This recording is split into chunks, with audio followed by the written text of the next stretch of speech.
Hello traders, it's Tunapan here, founder of Master the Markets, Elite Trades Conference and the Traders Open Day. So here we are on the markets for market update today, and today's topic it's going to be on drawdowns. Okay, it's going to be on drawdowns. The word that most traders and investors do not like, is it not traders? But there is actually a lot of important lessons to be learned here because as you know, drawdowns they say is what a professional trader and investor first looks at. Because whenever a professional trader and investor gets into a position, he first looks at how much can he afford to lose rather than how much can he make from this trade, which an amateur trader would ask. So, knowing your drawdowns and what your maximum drawdown is very critical for your success and also to overcome your psychological blocks or paralysis, of placing the next trade. So let's take a look at this, right? First of all, let's take a look at what is a drawdown. I mean, a drawdown, as its name suggests, I don't need to go into much detail about this. What is a drawdown? A drawdown is basically it's a loss period in your trading curve. Okay, a loss period in your trading curve. Now we'll analyze into the types of drawdown later on. I'll go into that very shortly. Number two is, why is it important to know your drawdown? The reason is, traders, you need to know your drawdown so that to know when to stop trading your system, because you need to know also when to stop trading it to reduce or to inhibit further losses, okay? Or also to know when the strategy is no longer working, it's not working, okay? So you need to know all of this because you see, imagine you're up 50% in profit, but then the account then starts to go down by a drawdown of about 20%. At that point, you're down to 30% of profit. And that's when you're going to ask yourself, hey, you know what? Is the market condition changing? Is my strategy working anymore? Should I pull the trigger? Should I not trade this any further anymore? Okay. So these are all the questions you need to be asking yourself. Right. Then the third thing is, okay, the first thing you ask is what? What is drawdown? As I mentioned very simply, why? You need to know your drawdowns. Also, another thing where you need to know your drawdowns also is, let's say you're going through a 5% drawdown in your strategy, okay?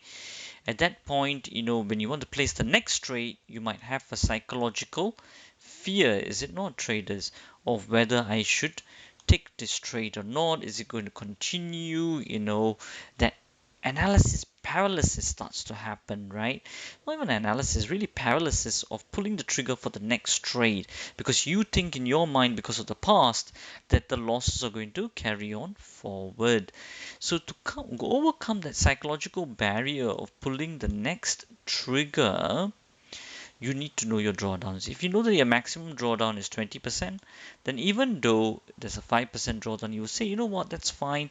I know that's how my system works, and you will keep pulling through. Okay, so we looked at why it's important, right? So to know when the strategy is not working and also to overcome these psychological barriers. The third thing is how, okay? How should I analyze my drawdowns, or how can I overcome them? I'll come to overcoming very shortly, but how to analyze your drawdowns. The first type of drawdown that you should be looking at, in fact, we covered this a lot in Traders Basecamp package as well. The first type of drawdown that you need to be looking at is trade by trade. Trade by trade. Okay, what do I mean by this? So analyze your drawdowns in terms of trade by trade. Let's say for 10 trades, what is your maximum loss cluster? Is it maximum you can have 10 trades losing, or is it maximum you can have 5 trades losing? And know that number. What's that X percentage number? Is it going to be 3%? Is it going to be 4%? Know all of those numbers by your hand. Trade by trade, okay? Trade by trade, basically. Drawdown. The next thing you need to know is your monthly drawdown. What is it that your maximum monthly drawdown is by?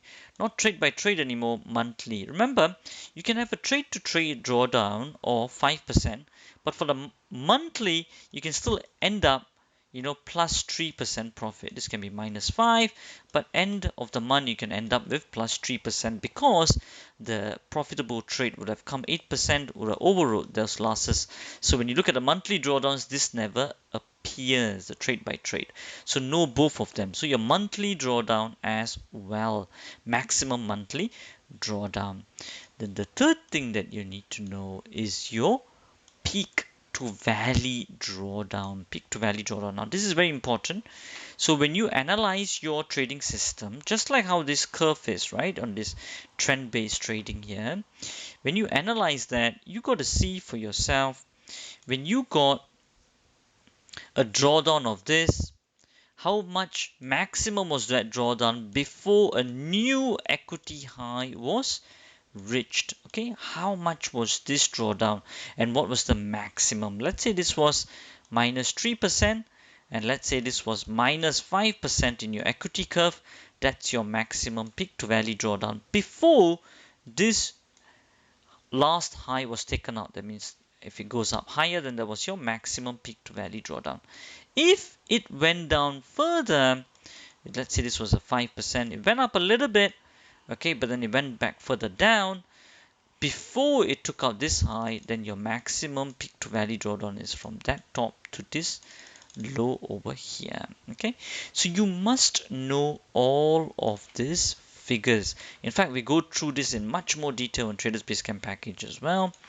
And then finally, the last thing that you need to know is how to overcome those drawdowns, because some of you may be saying, okay, Thiru, you explained the most painful stuff that most traders need to go through. How do we overcome that drawdown? 3 things that you can do. 1, diversify. As Ray Dalio says, the biggest hedge fund manager, he says that the only free lunch, as you may say, that he calls it, is only diversification, and the only holy grail, as you may call it, is diversification, where you can increase your profits without increasing your risk. Okay, so diversify, that's one, across different markets and instruments. The second thing that can help you overcome drawdowns is what we call asymmetrical strategies.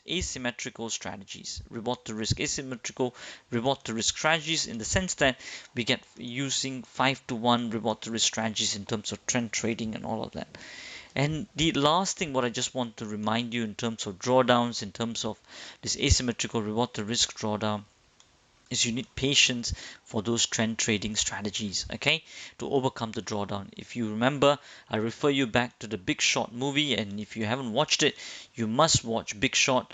Everybody, all traders that I speak to in terms of elite coaching, Traders Basecamp package, our LTM advanced programs, everybody remembers in Big Short is only the good part of it, where he makes the billions.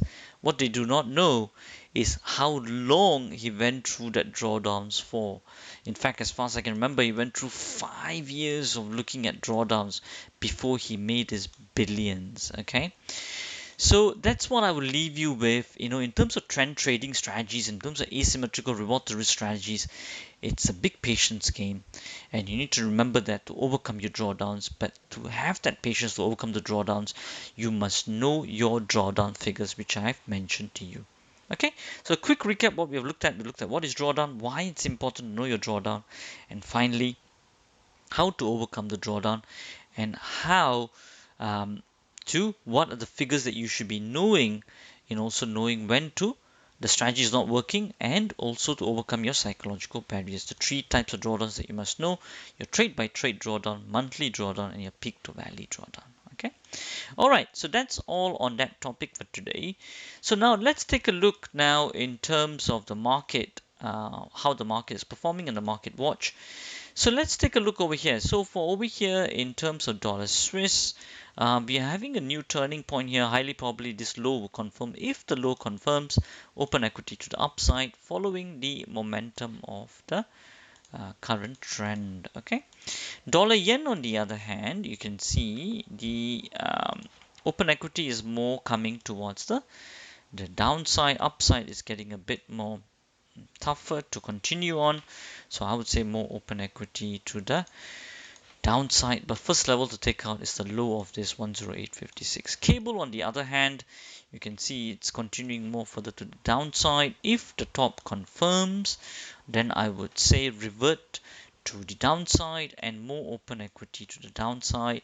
And if you look at the weekly time frame as well, in terms of cable, I would say it's overlong a top for a very long time. Okay, so next, euro dollar on the other hand, I would say more open equity also to the downside after this gains over here has been lost. It's continuing on with its top to bottom distance. Okay, so and the trend is prevailing. Okay, so I would say hang on to that. Um, that ride, if you're riding that, in fact even in our elite room we are taking that as a continuation pattern at 11880, and we will look to patiently ride that move. Aussie dollar on the other hand, you can see over here as well that we are taking we are looking at open equity more to actually to the downside if this top gets confirmed. But as of now, if you want to write the bottom to top, if there's an open equity over there, what I'll be saying is the first level to take out is this, and then second level to take out is over here. Okay, so that's what we will be looking at. GBP yen, on the other hand, definitely open equity to the downside. Open equity is diminishing to the upside. Bitcoin, on the other hand, open equity diminishing to the upside. I would say more open equity to the downside, but if the first technical level is taken out here and then the second one over here to confirm a top, as its top is long overdue over here on the daily chart. Brent oil, on the other hand, you can see that yesterday was a massive sell-off over here. Where would I say the open equity is definitely towards the downside over here, as you can see. Gold, on the other hand, as you can see that the last confirmation bar was here. Open equity, I would still say more to the upside if it only takes out that level, or first reversal turning point if it takes out the low of that outsider bar. FTSE 100, in terms of the uptrend, open equity more towards the downside before there's a reversion of a turning point. But I would say be cautious if you're writing that down on the counter trend move. Dow Jones also on the downside today, as you can see. I would say more open equity to the downside. It's been well overdue a top. FTSE, not the FTSE, sorry, pardon me, it's the S&P. Also more open equity to the downside. Silver, on the other hand, as you can see over here, its trend is still to the up. I would still say open equity to the upside. And then wheat, finally, it's on a downtrend over here. I would say the open equity, I would say be cautious if you're writing this down. It's diminishing the downside. I would say more looking towards the upside. You can see this move is not that stable. Okay, good. So that is on the market update over there across the different instruments and different markets. In terms of our performance for this week, so let me pull that up right now. Okay, so in terms of our performance, as you can see over here on the journal, this is the Elite Journal and the LTR Journal.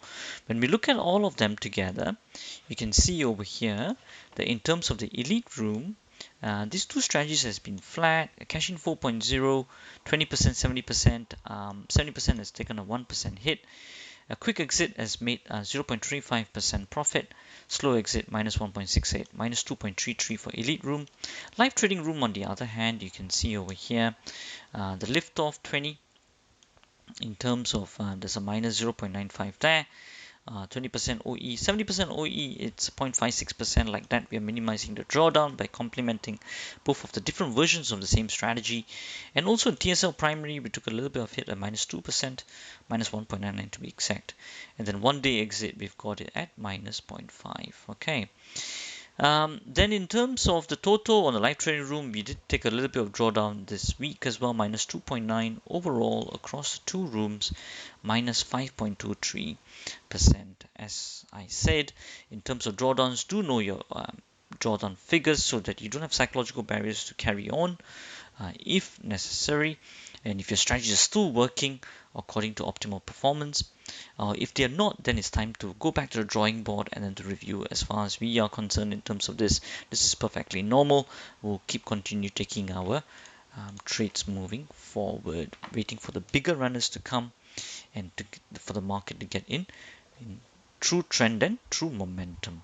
Alright, so that's all from me for now in terms of this market update. Do reflect on all of this very important topic today, and that's how professional traders and investors look at the markets, as I've mentioned. Okay, so know your numbers. If you do not, then of course you can always consult a professional, and we're always here to happy to help and serve you in line of our mission to spread the truth of trading. Alright traders, that's all. That's towards the end of our market update. And as we always say, till the next time, stay disciplined, follow your trading plan, and keep trading like a master.